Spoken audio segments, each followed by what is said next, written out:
मंगलाचरण करेंगे। ओम नमः सिद्धेभ्यः जय श्री ओम नमः सिद्धेभ्यः जय श्री ओम नमः सिद्धेभ्यः। मंगलम भगवान वीरो मंगलम गौतमो गणी मंगलम कुंद कुंदाद्यो जयंदर्मोस्तु मंगलम सर्वमंगल मांगल्यम सर्व कल्याण कारकम प्रधानम सर्वधर्माणां जयनं जयतु शासनम जैनम जयतु शासनम जैनम जयतु शासनम। ज्ञानार्णव नाम के ग्रंथ का ये हमारा 37वां अध्याय चल रहा है। आज शुरू करेंगे 37वां, जिसमें जो संस्थान विचय नाम का धर्म ध्यान था, उसके जो भेद हैं उसमें से उन भेदों के बारे में हम संक्षेप से जानेंगे। जिसमें पहला वाला भेद है पिंडस्थ, दूसरा है पदस्थ, तीसरा है रूपस्थ, चौथा है रूपातीत। तो हम इनका वर्णन शुरू करेंगे। इसके पहले कल जो अपन ने जो बात करी थी कि सिद्ध शिला जो है वो अनुत्तर विमान से या सर्वार्थ सिद्धि से कितना ऊपर है, तो मैंने कल आपको बहुत ब्रीफ में बताया था। मैं थोड़ा सा आज ये जैन धर्म जानिए में ये सब इसका विस्तार पूरा दिया हुआ है। ये पेज नंबर 116 के ऊपर में या ऊर्ध्वलोक का वर्णन है संक्षेप में, 115 116।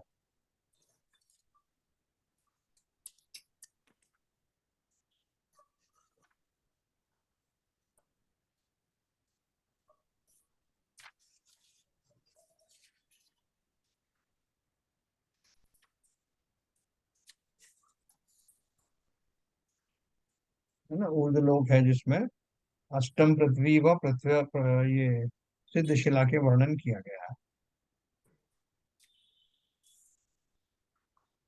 मैं आपको पढ़ के सुनाता हूँ। तो सिंपल है। अष्टम पृथ्वी व सिद्ध शिला सर्वार्थ सिद्धि विमान के ध्वज दंड से 12 योजन ऊपर अष्टम पृथ्वी है। इसमें एक फोटो भी दिया हुआ है, जो 1 राजू चौड़ी, 7 राजू लंबी और 8 योजन ऊंची है। यह पृथ्वी तीनों वातवलियों से घिरी हुई है। वो तो पूरा लोक ही घिरा हुआ है, क्योंकि ये सिद्धशिला भी इसी के अंतर्गत है। इसकी जो बाउंड्री है वही बाउंड्री सभी की है। तो बाउंड्री किसकी है? वातवालियों की। अष्टम पृथ्वी के ठीक बीच में चांदी व स्वर्ण के समान तथा नाना रत्नों से परिपूर्ण ईशत प्रागभार नामक क्षेत्र है, जो ही सिद्ध शिला है। अब देखो, टोटल 7 पृथ्वी है, तो नरक की पृथ्वी है जो चित्रा पृथ्वी है, उससे नीचे की जितनी 7 पृथ्वी है ना नरक की, और उसके 8वीं पृथ्वी का जो कल्पना की गई है वो किसको की गई है? जो जिसका बताया कि सर्वार सिद्धि जो विमान है उसका जो ध्वज है, ध्वज के 12 योजन ऊपर एक पृथ्वी है, जिसकी डायमेंशन ये दी है। 1 राजू चौड़ी, 7 राजू लंबी, 8 योजन ऊंची है। यह पृथ्वी तीनों वाद्यलों से घिरी, मतलब वो उसी का एक भाग है जो संसार का। अष्टम पृथ्वी के ठीक बीच में चांदी व स्वर्ण के समान तथा नाना रत्नों से परिपूर्ण ईशत प्रागभार नामक क्षेत्र है, जो सिद्ध शिला है। इसका विस्तार 45 लाख योजन है। इसकी बीच में मोटाई 8 योजन, देखो कटोरे जैसा रखा हुआ है। इसकी बीच में मोटाई 8 योजन व सिरों पर मोटाई केवल अंगुल मात्र है। 8वीं पृथ्वी का एक छोटा सा भाग ही सिद्ध शिला है। अतः सिद्ध शिला को उपचार से अष्टम वसुधा भी कहते हैं, जबकि वो अष्टम वसुधा से ऊपर है। सिद्ध भगवान सिद्ध शिला पर विराजते नहीं है। वे सिद्ध शिला से 7573 प्रमाण धनुष से कुछ अधिक, अर्थात 37 करोड़ 86 लाख 975 व्यवहार धनुष ऊंचाई पर स्थित सिद्धालय में विराजते हैं। है ना, ये जो अष्टम पृथ्वी है उससे ऊपर उनका जो निवास स्थान है, जो जहाँ वो रहते हैं, और वो वहां भी किसी चीज से वो लगे हुए नहीं रहते, जुड़े नहीं रहते, उसका आधार नहीं करते, अंतरिक्ष में ही रहते हैं। फिर नीचे लिखा है सिद्धालय सिद्ध लोक, लोक के अंत में स्थित तनुवात वलय की मोटाई 1575 प्रमाण धनुष है। इसका 1500वां भाग अर्थात 525 व्यवहार धनुष सिद्धों की उत्कृष्ट ऊंचाई है। तो अब क्या कर रहे हैं कि जो इसकी बाउंड्री है ना, तीन लोक की जो बाउंड्री है, ऊर्ध्वलोक की जो बाउंड्री है, वो बाउंड्री किससे बनी है? तीन वलयों से बनी है, वात वलय, घनवात वलय वगैरह जो है ना।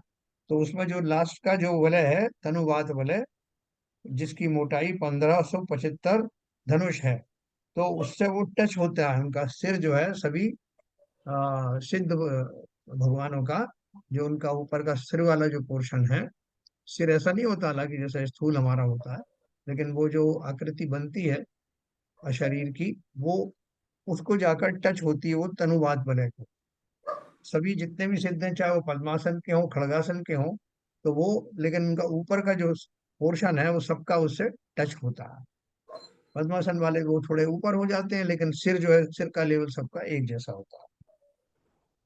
इसका 1500वां भाग, हाँ, पंडित ध्यानथ राय जी कृत सिद्ध शिला सिद्ध पूजा की जयमाला में भी ऐसा ही उल्लेख है। 1500 भाग महान बसे, 9 लाख के भाग जघन्य लसे, तनुवात के अंत सहायक है, सब सिद्ध नमो सुखदायक है। ये संस्कृत की जो पूजन है ना सिद्धों की, उसमें ये वर्णन आता है ना, जो अपन पूजन अक्सर करते हैं। इस प्रकार लोक के अंत में तनुवात वलय के अंतिम 525 व्यवहार धनुष क्षेत्र ही सिद्ध लोक है। इसका विस्तार 45 लाख योजन है। यहाँ पर सिद्ध परमेष्टि विराजमान है।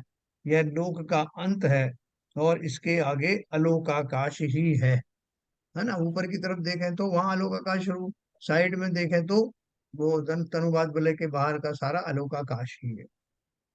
मुक्त जीव ऊर्ध्वगमन स्वभाव के कारण ऊपर की ओर जाता है, जैसे दीपक की लौ ऊपर को ही जाती है, किंतु वह सिद्ध लोक से आगे नहीं जा सकता, क्योंकि सिद्ध लोक के आगे धर्म द्रव्य नहीं है। तनुवात वलय के उपरिम भाग में सभी सिद्धों के सिर सदृश होते हैं। सदृश माने सब तरह से सदृश। सिद्ध लोक में, हाँ, तो ये जो है बात इसमें जो लिखी है, वो उसका एक फोटो भी बनाया हुआ है, आप चाहें तो उसमें देख लें। और नहीं हो सभी के पास ये किताब है ना? यस, देखा, मैं उसको ही देख रहा हूँ। हाँ, तो इसमें उस, ये लिखा, लोक में प्रकाश का अभाव है। हाँ, प्रकाश का भाव का अर्थ क्या है कि जो प्रकाश है वो तो परमाणुओं से बनता है। उनके परमाणु जो कण होते हैं, जो जिनमें प्रकाश होता है, वो विशेष प्रकार के परमाणु होते हैं। तो वो परमाणु जो है वो वहां पर नहीं पाए जाते उस तरह के। तो इसलिए वो प्रकाश का वहां पर अभाव है। मगर वहाँ किंचित जो प्रकाश जो नेचुरल कोर्स में वहाँ बना रहता है, वो किस चीज का प्रकाश है वो उन्होंने दिया हुआ है।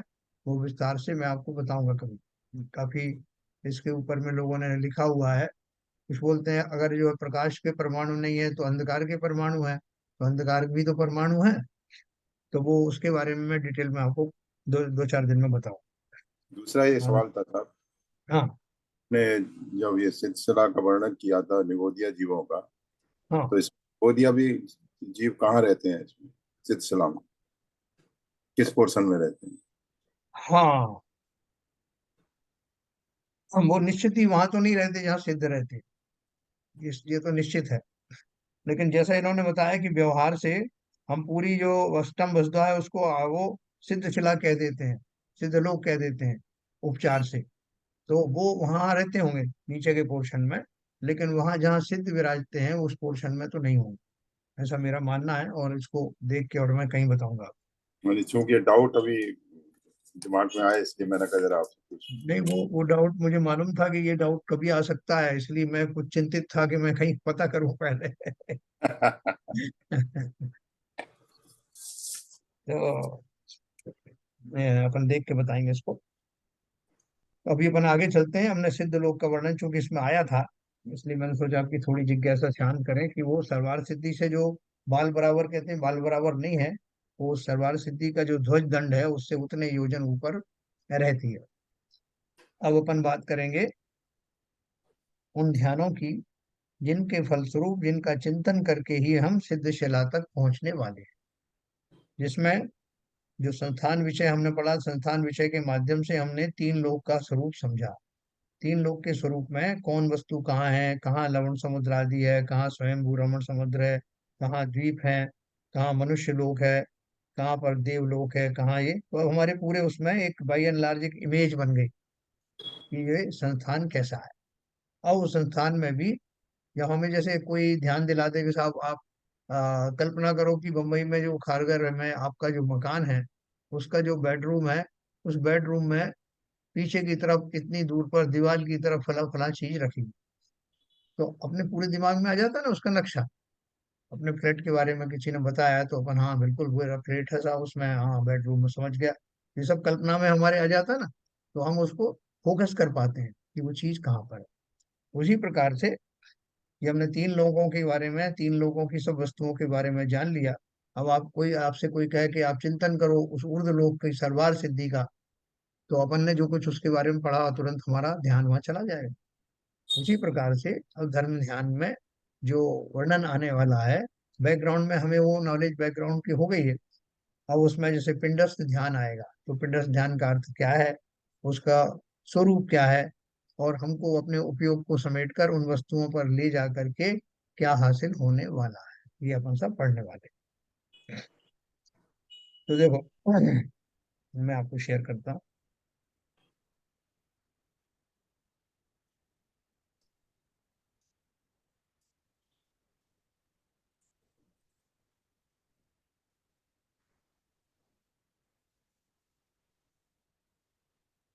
इस संस्थान विषय नामा धर्म ध्यान में पिंडस्थ पदस्थ रूपस्थ और रूपातीत, इस प्रकार ध्यान के जो चार भेद कहे हैं उनका वर्णन किया जाता है। पहला, पिंडस्थम च पदस्थम च रूपस्थम रूपवर्जितम, चतुर्धा ध्यान मामनातम भव्य राजीव भास्कर ही। जो भव्य रूपी कमलों को प्रफुल्लित करने के लिए सूर्य के समान योगीश्वर हैं, उन्होंने ध्यान को पिंडस्थ पदस्थ रूपस्थ और रूपातीत ऐसे चार प्रकार का कहा है।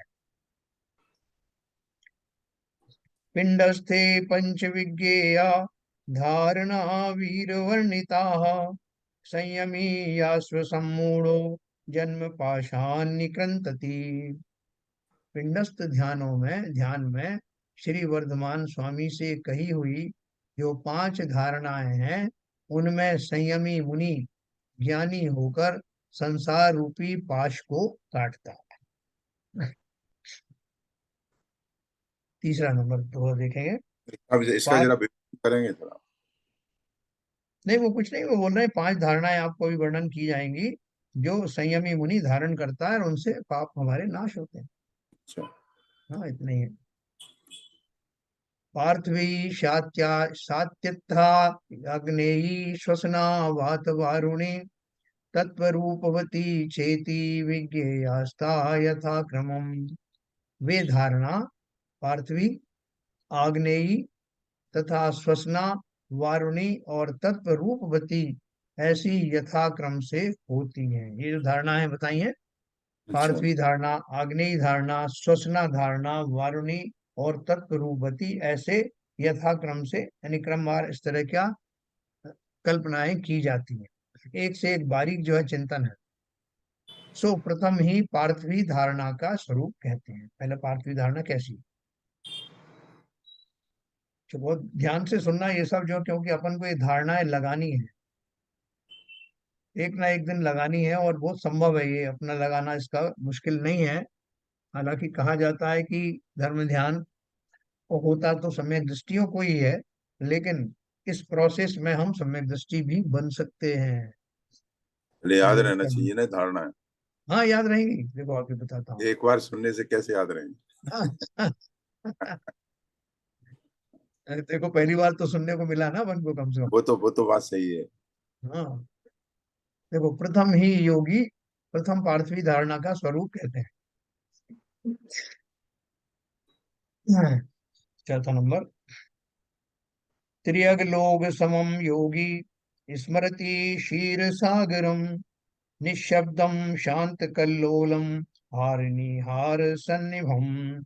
प्रथम ही योगी मध्य लोक मध्य भाग में, सॉरी, प्रथम ही योगी मध्य लोक में स्वयंभू रमण नामा समुद्र पर्यंत जो तिर्यक लोक है उसके समान निशब्द कल्लोल रहित तथा बर्फ के सदृश सफेद क्षीर समुद्र का ध्यान करे। आपको हमने जो मध्यलोक के बारे में बताया था, मध्यलोक में अपन ने बताया था ना कि एक द्वीप, उसके चारों तरफ एक समुद्र, फिर एक द्वीप उसके चारों तरफ, फिर दुगने डायमीटर वाला जो है समुद्र, फिर उससे दुगने डायमीटर वाला जो है द्वीप, फिर उससे दुगना जो है समुद्र, ऐसे करते करते असंख्य द्वीप और समुद्र मध्यलोक में है और उसमें त्रस्त जीव रहा करते हैं। ठीक है ना। तो वो त्रसीब वो त्रसनाड़ी का भी आपने देखा होगा, उसमें एक नक्शा दिया हुआ है। तो उसके बारे में वो कह रहे हैं कि वो स्वयंभू रमण तक जो है ये मध्यलोक है। अपन यहाँ से जम्बूद्वीप को सेंटर में मान करके और वहां से फिर अपन गिनते हैं तो जो अंत में स्वयंभू रमण समुद्र है, वहां तक मध्यलोक की बाउंड्री आती है। तो बोले उस बाउंड्री तक कितने ही जीव रहा करते हैं।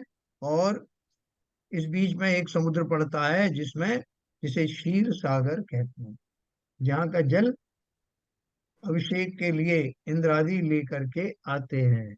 है ना। वो कौन से नंबर का वो है क्षीर समुद्र, कौन से नंबर का है, किसी को पता है? पांचवो उदधी, पांचवें नंबर का जो उदधी, पाँच जो नंबर का है। हाँ समुद्र है, उसका पानी कैसा है? दूध जैसा सफेद धवल, यहाँ बर्फ जैसा भी उदाहरण दिया है। और वो कीटाणु रहित होता है, इसमें कोई अशुद्धियां होती नहीं है, इसलिए उनको छानने की जरूरत नहीं। वो सीधा वहां का जल लाते हैं और उनसे उनका अभिषेक करते हैं। जब जन्म का अभिषेक होता है, कितने बड़े बड़े कलश होते हैं, अपन ने पढ़ा ना। कलशे अठोत्तर प्रभु जी के सर डोरे, उसका जो अभिषेक जन्माभिषेक पाठ है, उसमें कभी पढ़ना, बहुत सुंदर पहले पढ़ा करते थे लोग। तो ऐसा वो क्षीर सागर है। बहुत सारे जो है और सागर हैं, किसी का घी जैसा स्वाद है, कलर भी है, किसी का ये दूध जैसा है, किसी का दही जैसा है। ऐसे वो कई समुद्रों का वर्णन उसमें आता है। तो अभी बात क्या कर रहे हैं कि अब मैं चिंतन करूं किसका, कि जो समुद्र स्वयंभू रमण तक का जो मध्यलोक है, उस मध्यलोक में स्थित जो क्षीर समुद्र है, कैसा है वो क्षीर समुद्र? निशब्द, जिसके अंदर किसी तरह का कोई शब्द नहीं, कोई कोलाहल नहीं, कोई लहरें नहीं, कोई ज्वार भाटा नहीं, कल्लोल रहित तथा बर्फ के सदृश सफेद क्षीर समुद्र का ध्यान करें। यानी आप कहाँ पहुंच गए अब? क्षीर समुद्र में बैठे हुए हैं, चिंतन करना। तस्य मध्ये सुनिर्माणम सहस्रदलम्बुजम स्मरत्यम स्मरत्यमितमाभादीप्तम द्रुत हेम संप्रभम। उस क्षीर समुद्र के मध्य भाग में, बीचों बीच पहुंच गए आप क्षीर समुद्र के मध्य भाग में, सुंदर है रचना जिसकी, और अमित फैलती हुई दीप्ति से शोभायमान, पिघलाए हुए स्वर्ण की सी प्रभा वाले एक सहस्त्र दल के कमल का चिंतवन करें। क्षीर समुद्र के अंदर में बीचों बीच एक बहुत सुंदर रचना है। क्या रचना है? स्वर्ण की प्रभा वाला एक 1000 पंखुड़ियों वाला एक कमल है। वो कमल वहां पे खिला हुआ, ऐसा कल्पना में सोचना। विशाल क्षीर सागर के बीचों बीच इस तरह का एक कमल खिला हुआ है, जो 1000 हाँ, पंखुड़ियों वाला है और स्वर्ण जैसा, जैसे पिघला हुआ स्वर्ण है, उससे उसकी रचना हुई है। आगे देखिए। अब जरा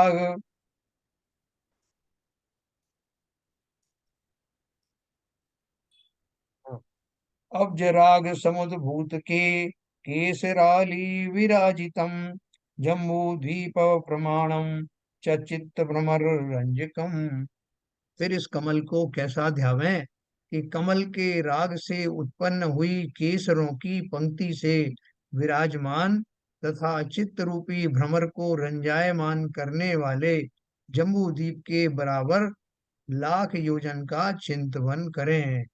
और वो कमल का जो है, जो कमल वहां खिला हुआ है, उसमें जो केसर के जैसे वो निकलते हैं ना, क्या बोलते हैं उनको, बालें जैसी केसर की, वो निकली हुई है।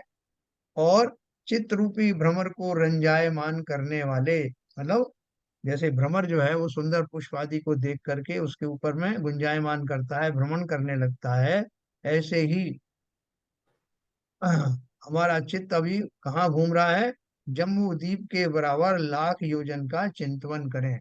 उस कमल के ऊपर में वो जम्बू द्वीप की जैसी रचना है, उस रचना का स्वरूप अपनी कल्पना में लाएं। देखो ये थोड़ा थोड़ा सा आपको ऐसा लगेगा कि ये बड़ा कंफ्यूजिंग सा हो रहा है, या इतना कैसे कल्पना करें। कभी आप सुनते रहिए, जहाँ जहाँ जहाँ का डाउट होगा अपन उसको मतलब इसका एग्जाम। जम्बूद्वीप से क्या संबंध है सर? जम्बू द्वीप से संबंध ये है कि 2.5 द्वीप में टोटल में मनुष्य रहते हैं, जी। है ना। अभी हम लोग सब कहाँ रह रहे हैं, जम्बू द्वीप में रह रहे हैं। वो ठीक है, मगर इसको कंपेयर कैसे करें? वो जो अपना रमण द्वीप में समुद्र है, जो क्षीर सागर है, उसके बीच में कमल बना हुआ है। हाँ हाँ तो आपकी 1,000 पंखुड़ियां हैं गोल्ड की, उसमें केसर की वो झाड़ लगे हुए हैं। हाँ उसको हाँ। जम्बूद्वीप से कैसे उसको मतलब? कंपेयर करना चाहिए, इतना बड़ा है बस। हाँ देखो उसमें क्या लिखा है, रंजायमान करने वाले जम्बू द्वीप के बराबर लाख बराबर योजन का चिंतवन करें। इतना 1 लाख विशाल योजन, है। 1 लाख योजन फैला हुआ है वो जो जो कमल है, वो मतलब ये एक पूरा कमल जम्बूद्वीप के क्षेत्र के बराबर है? बराबर है। बस ओके, ये। मतलब ये समझ में नहीं आया था, इसलिए तो डाउट हाँ हाँ, हुआ। नहीं अच्छा पूछा, बढ़िया। तो देखो इनको समझ में आ गया, यार की साहब बढ़िया। 7वां नंबर, स्वर्णाचलमयीं दिव्यां तत्र स्मरति कर्णिकां स्फुरत्पङ्गप्रभाजाल विसंगित दिगंतराम। तत्पश्चात उस कमल, देखो इसमें जिसको जो समझ में आए वो अपन सब शेयर करेंगे। हो सकता है कोई चीज जो है मेरी समझ में ना आए तो आपकी समझ में आ जाए, किसी और की समझ में आ जाए, अपन इसको नहीं डिटेल समझ में। में आता, मैं तो पूछ लेता हूँ साहब आपसे। हाँ हाँ, पूछिए पूछिए बिल्कुल। तत्पश्चात उस कमल के मध्य स्वर्णाचल यानी मेरु के समान और स्फुरायमान है पीत रंग की प्रभा का समूह, जिसमें तथा उसके द्वारा पीत रंग की कर दी है दसों दिशाएं, जिसने ऐसी एक कर्णिका का ध्यान करें। अब क्या बोल रहे हैं, उस कमल के बीचों बीच, जम्बूद्वीप के बीचों बीच सुमेरु पर्वत है ना। जी हाँ तो जी। बोल रहे हैं कि आप ऐसा महसूस करिए कि उस कमल के बीचों बीच वो सुमेरु पर्वत जैसा एक जो बीच का भाग है, वो ज्योतिर्मय है, प्रकाशमान हो रहा है, और उसमें पीले रंग का की लाइट निकल रही है। उसके द्वारा पीत रंग की कर दी है दसों दिशाएं, जिसने ऐसी एक कर्णिका का ध्यान करें। जो उसकी बीचों बीच की जो पंखुड़ी है, वो इतनी ऊंची है कि सुमेरु पर्वत। और उस तो मतलब भाई अभी देखो साहब, हाँ हाँ, एक मिनट। तो दोनों डायमेंशन आपको बताइए, एक डायमेंशन तो उसका पूरा डायमीटर बता दिया कि आप मान के चलिए कि जैसे आप जो जम्बू द्वीप है, क्षेत्र उसका मतलब सर्किल का एरिया पूरा जम्बूद्वीप के बराबर है। हाँ, और की ऊंचाई हाइट सुमेर पर्वत के बराबर है। और बिल्कुल। बीच में क्या कहते हैं, वो प्रकाशमान हो रहा है, उसमें 10 पंखुड़ियां हैं, उसमें एक पंखुड़ी पर आप अपना ध्यान केंद्रित करिए। नहीं, 10 पंखुड़ी नहीं लिखा, पंखुड़ी तो 1,000 है। हाँ, दसों पंखुड़ी वो दसों दिशाएं, दसों दसवां दिशाओं में। दिशाओं में अब एक आप बता, हाँ ए- हाँ। एक हजार ए- 1,000 बता रहे हैं ना भाई साहब? जी, तो अष्टकमल दल बताया था पहले कभी? अभी अष्टकमल भी आएगा, अभी पहले 1,000 से काम चलाओ। अबे हाँ, एक अष्टकमल दल अभी और आने वाले हैं। अभी देखो, अभी जो जो आपको बता रहे हैं कल्पना वो करिए, फिर अभी उसमें वो अष्टकमल जो नाभि में आएगा उसकी वर्णन आएगा बाद अच्छा अच्छा। में। ठीक है। तो ये ठीक है अभी ठीक। जो उसमें सुमेरु वाला बहुत अच्छा आपने पकड़ा सीवीएन साहब, कि अब वो उसकी डायमेंशन इस तरह से हमारे समझ में आ गई।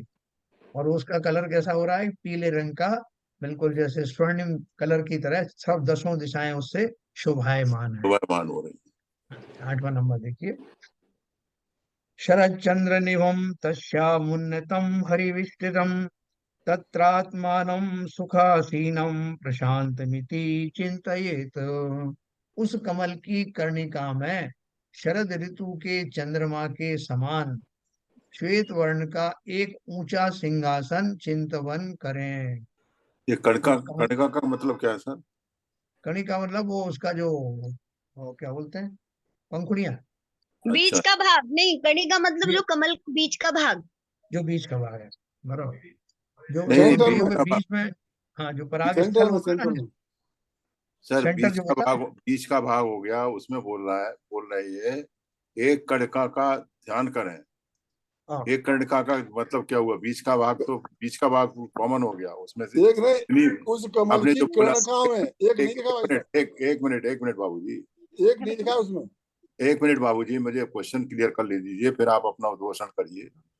मैं ये हाँ कह रहा हूँ कि आपने ऊपर के उस दोहे में ऐसी एक कणिका का ध्यान करें, तो 1000 कणिकाएं हैं, 1000 पंखुड़ियां हैं। कणिका का मतलब पंखुड़ियां हैं, मेरे हिसाब से तो कर्णिका ही होगा, ये पंखुड़ी होगा। क्योंकि मध्य भाग नहीं हो सकता। मध्य भाग तो फिर मध्य भाग के फिर डिवीजन होना चाहिए, अदरवाइज। कर्णिका का मतलब पंखुड़ी नहीं है, वो जो कमल के बीच में पराग कण रहते हैं ना, हाँ, उनकी, हाँ उनसे मतलब है। जो पराग रहते हैं ना, पराग भी वो लंबी लंबी वो उठी रहती है ना उसकी, हाँ हाँ हाँ हाँ। वो उससे मतलब है कर्णिका से। हाँ, कर्णिका वही है। अच्छा अच्छा। मगर वो तो उसमें जो सेंटर वाली जो पंखुड़ी, वो ये उन्होंने सेंटर वाली कर्णिका का ध्यान करें। हाँ, तो उसमें बहुत सारी रहती है ना, अब उसमें बहुत में से भी थोड़ा और उसको अंदर ले आए ना, तो एक कर्णिका का ध्यान करना है उसमें से। नहीं, तो कितनी कणिका रहती है बहन जी उसमें? उसमें नहीं वो ये तो नहीं दिया है, बस बहुत सारी रहती है, वो बहुत गिनी नहीं सारी। जाती। कोई भी अच्छा फूल होता है बीच में उसके पराग रहता है ना, हाँ वो उठी रहती है लंबी लहजी। जैसे गुड़हल में तो वो दो लंबी लंबी डंडियां सी निकली रहती हैं, ऐसे हाँ। कमल के फूल के बीच में भी रहते हैं पराग। तो अच्छा उसका भी अच्छा। सेंटर, वो उन जो उस हाँ पराग का सेंटर। हाँ, उस पराग के में से एक कर्णिका का ध्यान करें, क्योंकि वो इतना विशाल है ना, जब कमल ही जम्बूद्वीप के बराबर है, तो उसकी कर्णिका कितनी होगी? अच्छा लाखों योजन की होगी हाँ, कर्णिका भी। ठीक है एक ठीक। 1 लाख योजन की तो वही है उसका। हाँ हाँ, मान लो अगर वो अपने खारगर जितनी भी कर्णिका हुई तो कितनी बड़ी होगी। हाँ, लेकिन वो सेंटर वाली लेना है। हाँ उस कमल से, के मध्य स्वर्णाचल मेरु के समान स्फुरमाय में है पीत रंग की प्रभा का समूह जिसमें, तथा हाँ उसके द्वारा पीत रंग की कर दी है दसों दिशाएं जिसने, ऐसी एक कर्णिका का ध्यान करें। बिल्कुल, अभी अभी क्लियर हो गया, बहन जी ने क्लियर ठीक किया है। सेंटर हाँ, में।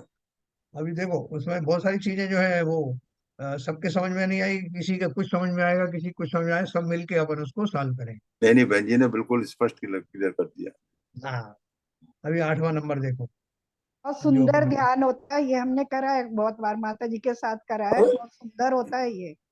अच्छा बहुत बढ़िया। तो रितु की मम्मी आई थी एक बार यहाँ खारघर में, उन्होंने ही कराया था। हाँ उनका, रितु की मम्मी हाँ आई थी। शायद, हाँ शायद उन्होंने भी कराया था। हाँ, हाँ पिंडदान कराया था एक बार। हाँ, वो हमने तो कई खैर बहुत आगरा में, बहुत साल पहले। हाँ, हमने तो आगरा में किया था। नहीं, हम यहाँ भी हम तो कर लेते, अपने खारघर आप में भी करा। कर लेते थे। आगे चलो, चलो खैर आगे। चलो बहुत बहुत बढ़िया, व्यंजन किया तो बताते ही जाएंगे। शरद चंद्र निवम तस्यामुन्नतम हरिविष्टरम तत्रात्मानां सुखासीनम प्रशांतमिति चिंतयेत। उस कमल की कर्णिका में शरद ऋतु के चंद्रमा के समान श्वेत वर्ण का एक ऊंचा सिंहासन चिंतवन करें। है ना, जिस जो कर्णिका की बात चल रही है, उसी के ऊपर में जो एक सफेद रंग का एक ऊंचा सिंहासन विराजमान है, जो शरद ऋतु के चंद्रमा के समान सफेद है। उस सिंहासन में अपनी आत्मा को सुख रूप शांत स्वरूप शोभ रहित चिंतवन करें। अर्थात वहां पर स्थित जो सिंहासन है, जो शरद ऋतु के चंद्रमा के समान श्वेत है, उसके ऊपर मैं अर्थात आत्मा, मेरी आत्मा सुख रूप शांत स्वरूप शोभ रहित बैठा है, स्थित है, ऐसा चिंतवन करना। ठीक है बहन जी। अच्छा ठीक है। उसके आगे देखें 9 नंबर। राग द्वेषादि निशेष कलंक क्षपण क्षमम उद्युतम च भवोत भूत कर्म संतान शातने। उस सिंहासन पर बैठे हुए अपने आत्मा को ऐसा विचार करे कि यह राग द्वेषादिक समस्त कलंकों को क्षय करने में समर्थ है और संसार में उत्पन्न हुए जो कर्म हैं उनके संतान को नाश करने में उद्यमी है। किसकी बात हो रही है? अपनी आत्मा यार के सामर्थ्य की बात हो रही है कि मैं जो आत्मा हूँ, मैं उस सिंहासन के ऊपर तिष्ठ रहा हूँ, वहां कैसा है स्वरूप मेरा? यह राग द्वेषादिक समस्त कलंकों को क्षय करने में समर्थ है। संसार में उत्पन्न हुए जो कर्म हैं उनके संतान को नाश करने में उद्यमी है। उद्यमी है, योग्य है और उस उद्यम में लगा हुआ है। इस प्रकार यह पृथ्वी धारणा का स्वरूप जानना। अब आग्नेयी धारणा का वर्णन करते हैं। ये सब क्रम से है। ये आपने वर्णन कर लिया, अपने आप को सिंहासन पर विराजमान हुआ, देख लिया। अब आगे क्या चिंतन करना है फर्दर?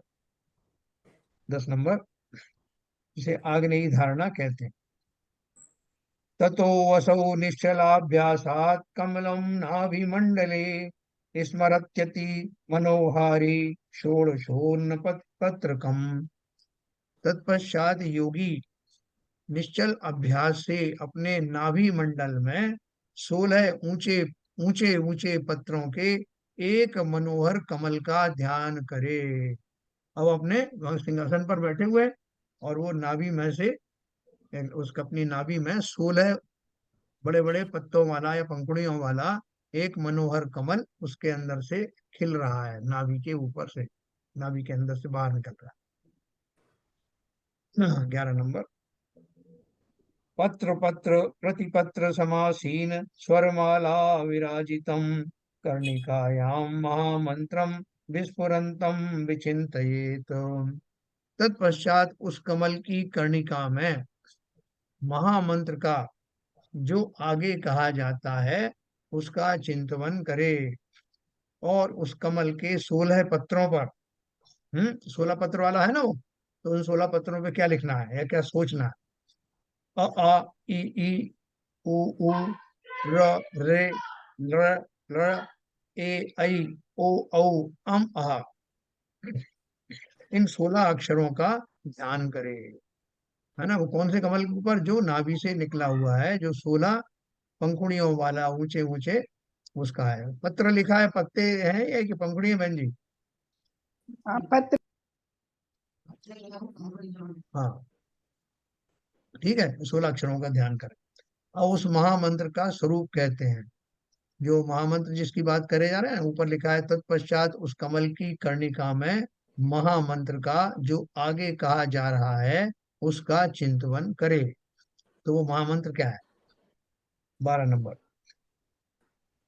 रेफरुद्धम कलाविंदु लांछितम शून्यमक्षरम लसदिन्दुक्षाटि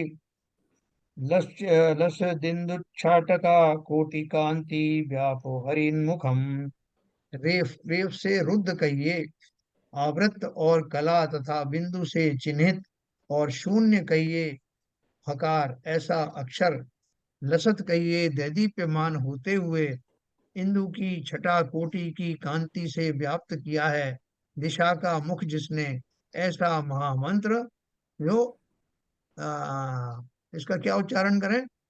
राहरम, राहरम होता है इसका उच्चारण, राहरम। उस राहरम। कमल, इसमें क्या है अक्षर है, उसके हाँ ऊपर भी र लगा है, नीचे हाँ भी री लगा है और चंद्र बिंदी लगी है। इसको ब्रह्माक्षर कहते हैं। बराबर।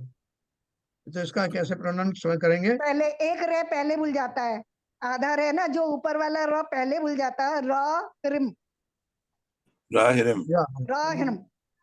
र भी जल्दी से बोलता है, आधा है ऊपर वाला, र भी आधा है नीचे वाला। जैसे आशीर्वाद में पहले एक ऊपर र चढ़ जाता है ना, हाँ ऊपर वाला र पहले बोलता है, नीचे वाला बाद में बोलता है। बराबर तो राहरम हो जाएगा, राहरम। हाँ, राहरम। ये बराबर। उसमें होता है ना, सिद्ध यंत्र होता है ना, उसमें बना होता है। जैसे रीम होता है उसी तरह का है ये। हाँ, ह्रीम नहीं है, अलग है।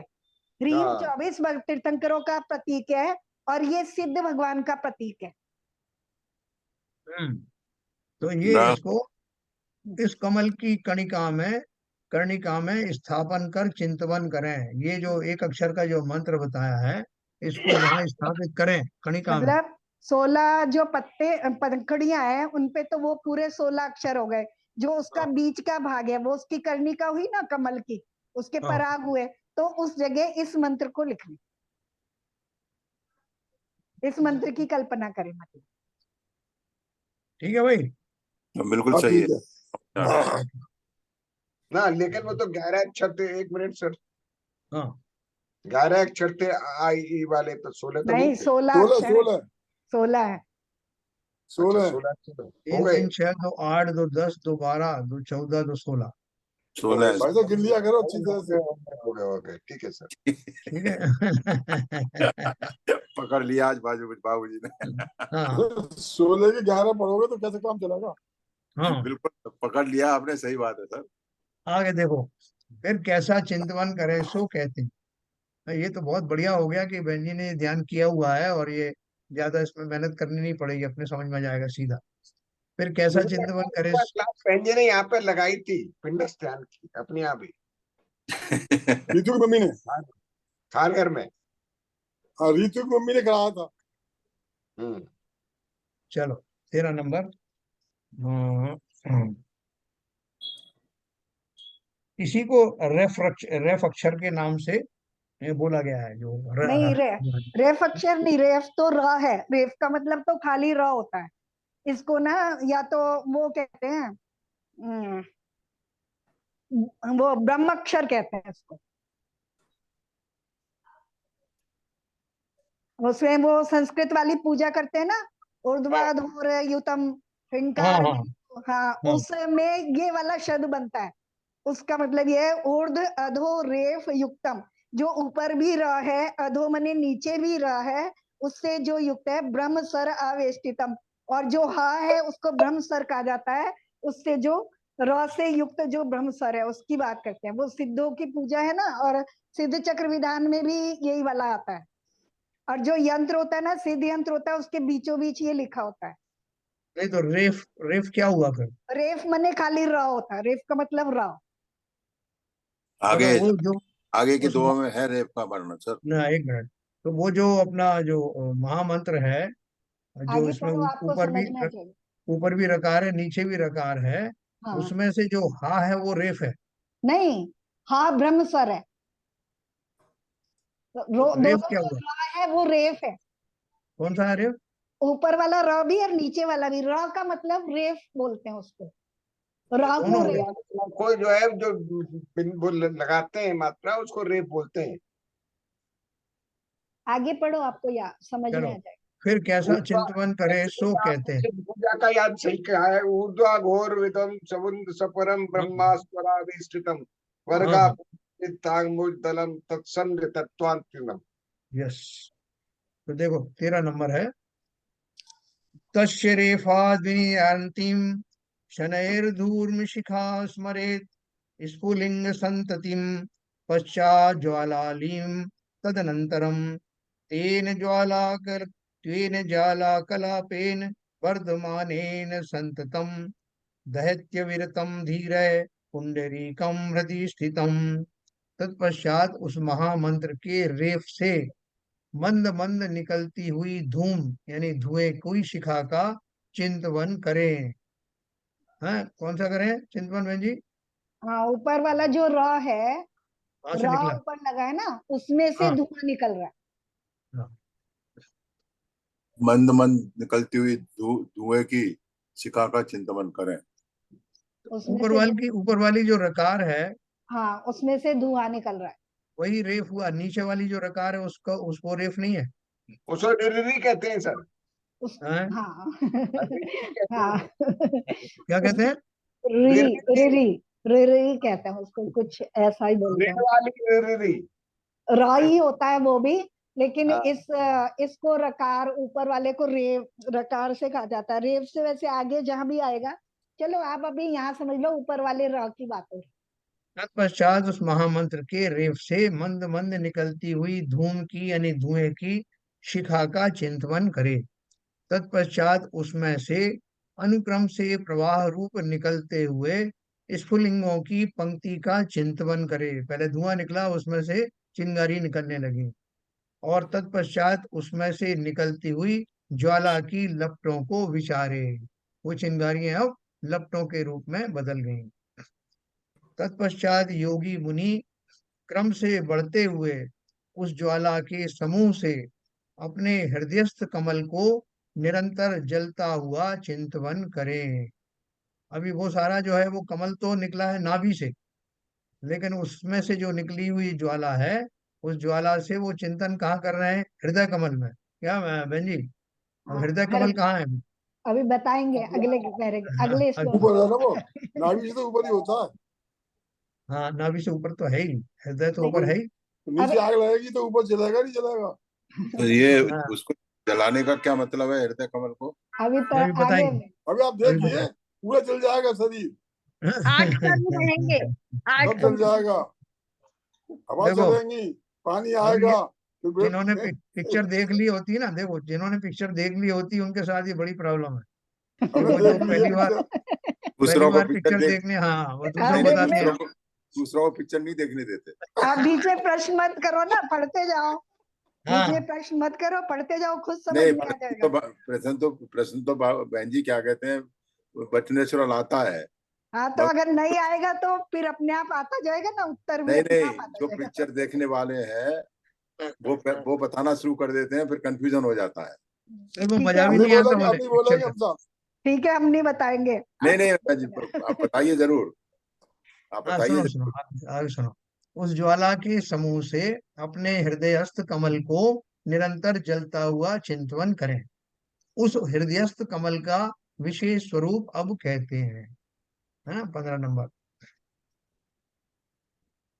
तदष्ट कर्म निर्माण वष्टपत्र मधोमुखम दहत्येव महामंत्र ध्यानोत प्रबलो अनल है। वह हृदयस्थ कमल अधोमुख 8 पत्र का पंखुड़ी वाला है। जो हृदय वाला कमल है ना, वो हाँ, कैसा है? 8 पंखुड़ी वाला, जो बाबूजी कह रहे थे पहले। उन 8 पत्रों पर 8 कर्म स्थित हों, ऐसे कमल को नाभिस्थ कमल की कर्णिका में स्थित अहरम महामंत्र के ध्यान से उठी हुई प्रबल अग्नि निरंतर दहती है। इस प्रकार चिंतवन करें। यानी जो नाभि में जो कमल था, अच्छा अच्छा। उसके जो कर्णिका में, वहां पे जो आपने महामंत्र स्थापित किया था, उससे निकली हुई वो चिंगारी और जो लपटों में कन्वर्ट हो गई थी, वो अग्नि निरंतर जलती हुई हृदय स्थिल वो स्थित जो कमल है वहां तक पहुंचती है। और उसको, उस पे उनके जो 8 कमल वाला जो 8 पंक्तियों वाला जो कमल है, जो हृदय स्थान में था, जिसके ऊपर वो 8 कर्म लिखे हुए थे, उनको जला करके भस्म करने वाली है। इस प्रकार चिंतवन करे, तब अष्टकर्म जल जाते हैं। यह चैतन्य परिणामों की सामर्थ्य है। मैंने आपको उस लेवल का चिंतन अपने आप होता है, तब वो उस सामर्थ्य के बल पर वो कर्म धीरे धीरे जाते हैं। मतलब ये तो खाली उसका एक रूपक जैसा है, क्योंकि वास्तव में रूपक के माध्यम से जो आत्मा की अचिंत्य शक्ति है, जिसके माध्यम से उस लेवल का जो कंसंट्रेशन किया जाता है या उपयोग को एकाग्र किया जाता है, उसके लिए ये सब भूमिका बनाई जा रही मगर साहब एक प्रश्न है यहाँ पर, है। हाँ, जो हृदय रूपी कमल पर अष्टकर्म हैं, तो वो हाँ, कर्म बिना उदय में आए हुए ही क्या कहते हैं, खिर जाते हैं, जल जाते हैं, नष्ट हो नहीं, जाते हैं? अभी जला कुछ भी नहीं है, कोई खिरा नहीं है अभी। अभी तो अपन ये धर्म ध्यान करने में ये जो चारों तरफ अपना जो अपन ने जो बनाया इंफ्रास्ट्रक्चर तैयार किया है कल्पना में, तो उस कल्पना की बात चल रही है। नहीं, ये इसमें लिखा है धारणा है सर, अष्ट, आप मन में ऐसे विचार करें बस। हाँ, हाँ, अच्छा, वही। अष्टकर्म जल गए मेरे, अष्टकर्म आप मेरे। मन में ऐसे विचार करें कि ऐसा जल रहा है, वहां से आग उठी है, वो जल रहे हैं बस। अच्छा अच्छा अच्छा। ठीक है, वो कल्पना ऐसा ही नहीं। खाली उस कल्पना मात्र से वो सत्ता में स्थित कर्म नहीं जल जाएंगे। अभी तो एग्जैक्टली। ये धर्म ध्यान करके हम जो है अपना उपयोग को, वास्तव में ये इसका जो उपक्रम क्या है कि इस चिंतन कंसंट्रेशन। के माध्यम से कंसंट्रेशन करना। ठीक है, तो समझ में आ हमारा गया। वो, हाँ बस वो है। 16 नंबर का देखेंगे। हाँ। हम्म। ततो बहि शरीरस्य त्रिकोणं वह्निमण्डलम् स्मरे ज्वाला कल्पेन ज्वलन्तमिव बाणमम् वह्निबीज समाक्रांतम पर्यन्ते स्वस्तिकांकितम् ऊर्ध्ववायुपुरोद्भूतम् निर्धूम कांचन प्रभम अंतर्दहति मंत्रार्चि बहिर्वर वह्निपुरम पुरम धनध्वगिति विश्वफूर्ज ज्वाला प्रचय भासुरम भस्म भाव भस्म भावम सौ नीत्वा शरीरम तच्च पंकजम दाया भावा स्वयं शांतिम याति बन्नी शनहि शनहि। तो देखो उस कमल के दग्ध हुए पश्चात वो कमल जल गया। शरीर के बाह्य त्रिकोण बन्नी का यानी अग्नि का चिंतवन करें। अब क्या करें चिंतवन उसका? वो कमल जल गया तो शरीर के बाहर का, बाहर में तीन त्रिकोण रूपी जो अग्नि है उसका चिंतवन करें। तो त्रिकोण का मतलब जैसे हुआ, मेरे हिसाब से बहन जी बताएंगे कि जैसे ऊपर सिर है वो एक पॉइंट हो गया, और बाकी का जैसे हमारा त्रिभुज होता है ना, ट्राइंगल हाँ में नीचे का पोर्शन चौड़ा होता है, तो जो शरीर है हमारा, शरीर भी को भी ऐसा त्रिकोण आकार में उसका चिंतवन करें। सही है। तो हाँ बहन जी ठीक है। हाँ ऐसे ही है। उस कमल के दग्ध हुए पश्चात शरीर के बाह्य त्रिकोण बनने का, जैसे वो अग्नि के जला हुआ जैसे पिंड है और उसका आकार कैसा है, उस अग्नि का त्रिभुजाकार है, चिंतवन करे। सो ज्वाला के समूहों से जलते हुए बड़वा नल के समान ध्यान करें। उस ज्वाला जो है मैं जल बात रही है। एक बात को भाई साहब मैं, हाँ बोले। वो जो नीचे वाला कमल है अनाड़ी वाला, वो 16 दल का है। ऊपर वाला जो कमल है वो 8 दल का है। 16 दल वाले में आग जाएगी तो गोल गोल होकर के वो 8 वाले में वो इस प्रकार से, जैसे जैसे वो अग्नि की लोई, दीपक की लोई उठती है ना, नीचे से मोटी ऊपर से पतली, इस प्रकार से लगता है। ये देखो शरीर का लिखा है ना अभी, उस कमल के दग्ध हुए पश्चात शरीर के बाह्य त्रिकोण बनने का, हाँ यानी लास्ट में, शरीर। हाँ हाँ, लास्ट में ऐसे बन जाता है। तो वो अपना जो शरीर है, वो शरीर का अपना आकार वैसे देखें तो एक त्रिकोणात्मक है ना। जैसे सिर का हाँ पोर्शन एक पॉइंट हो गया, बाकी कंधों से लेकर के ये भुजाएं हो गई, और नीचे का ये बेस हो गया जहाँ नाभि है। हाँ तो ऐसा जो चित्र बना करके अब वो जो अग्नि है इस रूप में प्रज्वलित हो रही है, तथा अग्नि बीजाक्षर रा से व्याप्त है और अंत में साथिया के चिन्ह से चिन्हित है। हो ऊर्ध्व वायुमंडल से उत्पन्न धूम रहित कांचन की सी प्रभा वाला चिंतन करें। अब बताओ हाँ जैसे मतलब क्या है, पहले वो 8 कमल वाला जला, लेकिन अग्नि को अगर जलने के लिए ईंधन मिलता रहेगा तो फिर आगे शरीर का चिंतन करा, बैठे हुए ना सिंहासन के ऊपर, तो वो हाँ त्रिभुजाकार अपना आकार हो गया, तो वो पूरा बराबर। शरीर जल रहा है, त्रिभुज के आकार में जल रहा है पूरा, है हाँ ना। हाँ और जलने के बाद जब वो अंत होने लगता है उसका, तो वो जो है स्वस्तिक के समान वो अंत में उसको देखें कि वो स्वस्तिक के समान हो गया उस अग्नि का आकार। उर्दय ये अच्छा। दिया ना, हाँ साथिया के चिन्ह से चिन्हित अंत में, है ना, पूरा जलने के बाद जैसे जल रहा है, जलने में अंत के समय में उसको उसका जैसे आकार, साथिया जैसे बन गया अभी वो। त्रिभुजाकार था, फिर वो साथिया के आकार में उसको ध्यान कर। ओके। ऊर्ध्व उसका कलर भी वायुमंडल चेंज से हो रहा है, उत्पन्न। कांचन हो रहा है, एक्चुअली सोने के समान कलर हो रहा है उसका, हाँ ये भी। वो तो जलती हुई अग्नि का तो वैसा ही कलर होता है ना। ऊर्ध्व वायुमंडल से उत्पन्न धूम रहित कांचन की सी प्रभा वाला हाँ चिंतन करे। अब वो जो हाँ, पूरी साथिया ऊंची धूप है, ऊंची लपटों वाला उसको, मतलब पूरा जल रहा है, धुआं नहीं है उसमें, अच्छे धूम से रहित है, लपटें उठ रही हैं। ठीक है, और वो गोल्डन कलर का है, कंचन की सी प्रभावशाला चिंतवन करें। ठीक है, यहाँ तक चिंतवन कर पाए? हाँ ठीक है सर। इस प्रकार यह धग धगाए मान फैलती हुई लपटों के समूह से दैदीप्यमान बाहर का अग्निपुर यानी अग्निमंडल अंतरंग की मंत्राग्नि को दग्ध करता है ना। बाहर से जो ये सब जो अग्नि का पूरा जो शुरू हो गया है, तो उससे क्या पूरी धधकती हुई अग्नि की से ददीप्यमान बाहर का अग्निपुर अग्निमंडल अंतरंग की मंत्राग्नि को दग्ध करता है। मंत्राग्नि माने जी? हाँ जो मंत्र लिखे थे ना, वो सब कुछ जलाना है ना, पूरा का पूरा, पाप पुण्य सब जला देना है। जो हाँ आगे जो चलो, सोलह आगे पढ़ो, सोलह आगे लिखा है। 16 अक्षर लिखे थे ना। हाँ आगे आएगा, ओके। अंतरंग की मंत्राग्नि को दग्ध करता है।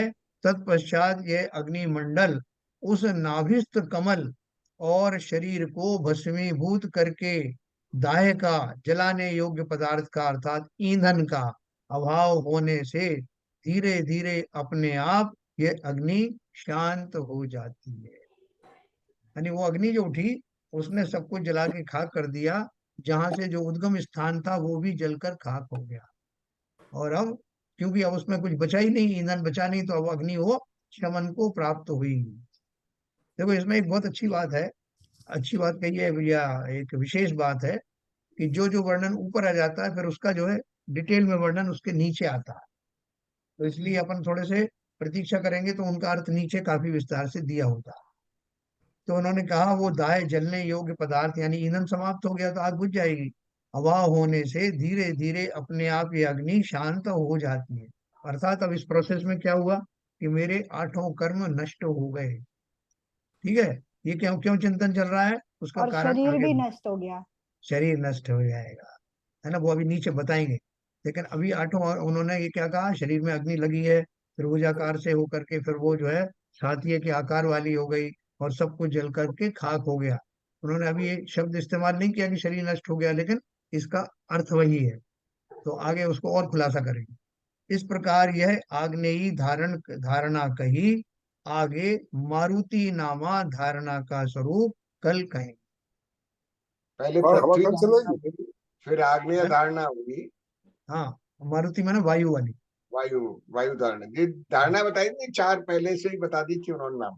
हाँ, तो देखो अभी आपका शरीर जल करके खाक हो गया है, कल अपन सब आके बैठेंगे बिना शरीर के। नहीं सब पहले भी एक बार रिपीट करा दीजिए, बहन जी हैं यहाँ पे तो कम से कम वो अभी भस्म तो है।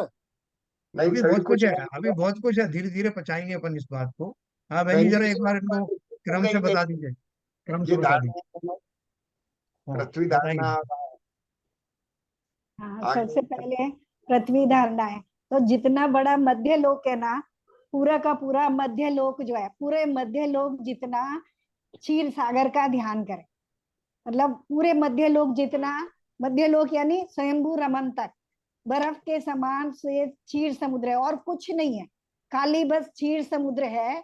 उसके बीचों बीच जम्बूद्वीप के आकार का कमल है, 1000 पत्तियों वाला। ठीक है, सोने का बना हुआ, सोने की पत्तियों वाला और जम्बूद्वीप के आकार जितना बड़ा। और उसके बीच में जो उसकी पराग कनिकाएं हैं वो सोने के समान है। और उनमें से एक कनिका का, जो पराग की कनिकाएं होती हैं वो कैसी होती है हमने देखी है ना, डंडी सी हाँ, होती है और फिर उसके ऊपर एक दाना सा बना रहता है। गाने से बने हुए। हाँ, तो वैसे एक डंडी उठी हुई है और दाने की जगह सिंहासन है, एक सफेद रंग का सिंहासन है, चंद्रमा के समान चमकता। उस सिंहासन के ऊपर मैं बैठा हुआ, और बैठा हूँ वहां, बैठ के क्या कर रहा हूँ, तो वहां मैं अपने के कर्मों, अपने शक्ति का चिंतन कर रहा हूँ कि मेरे अंदर अपने कर्मों की शक्ति को नष्ट करने की योग्यता है और मैं उस काम के लिए इस समय तत्पर हूँ, उद्यमी हूँ, यानी इस समय उस काम के लिए तत्पर हूँ, अपने कर्मों को नष्ट करने का पुरुषार्थ कर रहा हूँ यहाँ बैठ करके। फिर उसके बाद नाभि पे 16 पंखड़ियों वाला कमल ऊपर को मुख करे हुए है ना, जो 16 का पंखड़ी वाला कमल है वो ऊपर को मुख करे हुए है, और जो 8 पंखड़ी वाला कमल है वो नीचे को अधोमुखी कमल है, नीचे को ऊपर। तो जो 16 पंखड़ी का कमल है उसके 16 पे ए आ ई ये अक्षर लिखे हैं, और उसके जो वहां पे जो परागकनिका है वहां पे र ह्रम शब्द लिखा है। उस र में से धुआं निकल रहा है, धीरे धीरे अग्नि की लपटें निकल रही हैं, फिर तेज लपटें निकल रही हैं। और वो ऊपर जो हृदय के स्थान पे हमने 8 पंखड़ी का कमल बनाया है, और उन 8 पंखड़ियों पे जो 8 कर्मों को लिखा है वो उसको जला रहा है। और उसके जलाने के बाद वो अग्नि की लपटें बाहर निकलती हैं और शरीर के आकार में हो करके, त्रिभुजाकार हो करके पूरे शरीर को जलाने लगती हैं, और अंत समय तक वो स्वस्तिक का आकार ले लेती हैं। और अंत में पूरा शरीर को जलाने के बाद, क्योंकि कर्म भी जल गए हैं, 9 कर्म भी जल गए हैं, शरीर भी जल गया, अब कुछ नहीं बचा है, तो अब वहां वो अग्नि शांत अपने आप शांत हो जाती है। यहाँ तक का हमने आज पढ़ा। बहुत बढ़िया, बहुत बढ़िया। ठीक है सर। ठीक है सर। हाँ, तो ये हमारी आग्नेय धारणा हो गई। कल अपन अपनी मारुति, ये मारुति वाली नहीं, अपनी जो कार है, तो ये मारुति हवा का हवा अर्थ है हवा हवा। हवा हवाई। हाँ, तो हवा। हाँ, अब जो अग्नि ने जो कमाल किया आज, शरीर को जला के और कर्मों को जला के खाक कर दिया। शरीर भी ये कर्म है ना, शरीर नामा कर्म होता है। तो अब जो है कल वायु क्या चमत्कार करती है वो अपन कल देखेंगे। क्या जिनवाणी स्तुति करेंगे, है क्या ललित जी है? जी नहीं दिख रहे। चलो ठीक है, आज आप ही। मैं कर देता नहीं हूँ।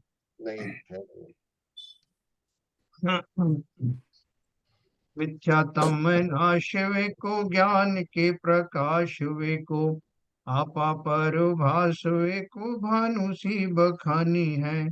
छहों द्रव्य जान वे को, बंध विधि भान वे को, स्वपर पिछान वे को, परम प्रमानी है।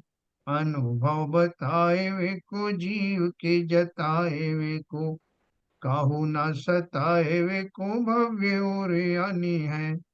जहाँ तहाँ तारवे को, पार के उतारवे को, सुख विस्तारवे को, यही जिनवाणी है। हे जिनवाणी भारती, तो हे जपू दिन रैन, जो तेरी शरणा गहे सो पावे सुख चैन। या वाणी के ज्ञान ते सूझे लोकालोक, सो वाणी मस्तक धरूं सदा देत हूँ धो। जिनवाणी माता की जय। जय।